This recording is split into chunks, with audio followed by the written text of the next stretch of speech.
નમસ્કાર મિત્રો, આપ સર્વેનું આ યુટ્યુબ ચેનલ પર સ્વાગત છે।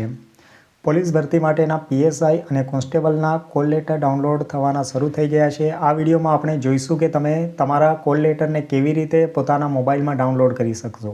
આ પહેલાં જો તમે આ ચેનલ પર નવા હો તો આ ચેનલને સબસ્ક્રાઈબ કરી દેજો, જેથી આ જ પ્રકારના વિડીયોઝ તમને સતત મળતા રહે। કોલ લેટર ડાઉનલોડ કરવા માટે ફોર્મ ભરતી વખતે જે કન્ફર્મેશન નંબર આવ્યો હતો તે અને તમારી જન્મ તારીખની જરૂર પડશે। આના માટે આપણે જે તેની ઓફિશિયલ વેબસાઇટ છે ઓજસની ojas.gujarat.government.in આ વેબસાઇટ પર જવાનું રહેશે। તો ચાલો આપણે તેને ખોલીએ। આ જે જોવાય છે ઓનલાઈન જોબ એપ્લિકેશન સિસ્ટમ। હવે આના પર જતાની સાથે આ મુજબનું એક પેજ ઓપન થશે। હવે આ જે ખુલશે તેમાં આપણે અહીંયા registration, online application, upload, fees, ત્યારબાદ કોલ લેટર અને અધર એપ્લિકેશન આપેલું છે। તો આપણે અહીંયા જે કોલ લેટર છે તેના પર ક્લિક કરવાનું રહેશે। અહીંયા ક્લિક કરશો તો એક પ્રિલિમિનરી એક્ઝામ અને સેકન્ડરી એક્ઝામ આ બે ઓપ્શન આપશે। તો આપણે પ્રિલિમિનરી એક્ઝામ પર ક્લિક કરવાનું રહેશે। અહીંયા ક્લિક કરશો તો એક નવું પેજ ઓપન થશે। હાલમાં આજે જ કોલ લેટર ડાઉનલોડ થવાના શરૂ થયા છે, એટલે વેબસાઇટ પર બહુ બધી ભીડ છે, એટલે અમુક વખતે વેબસાઇટ ચાલશે પણ નહીં, પણ તમે રાહ જોશો તો ખુલી જશે। આ મુજબ પેજ ઓપન થશે।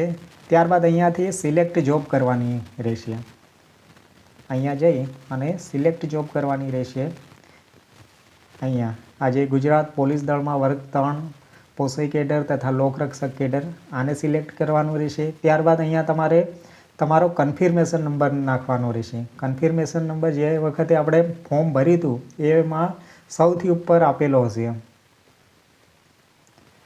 તો અહીંયા આપણે કન્ફર્મેશન નંબર નાખીએ।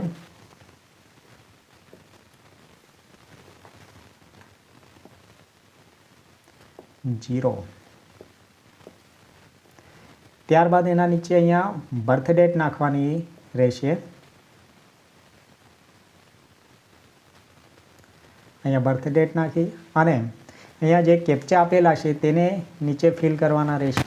આટલી માહિતી ભર્યા બાદ અહીંયા જે પ્રિન્ટ કોલ લેટર છે તેના પર ક્લિક કરવાનું રહેશે।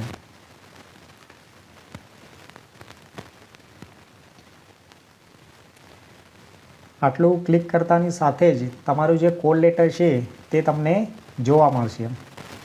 આ જોઈ શકો છો, આવી રીતે તમે તમારું કોલ લેટર અહીંયા જોઈ શકો છો કઈ તારીખે છે, અહીંયા જે તારીખ આપેલી છે અને કઈ જગ્યાએ છે, કેટલા વાગે છે, આ તમામ માહિતી કોલ લેટરમાં જોવા મળશે।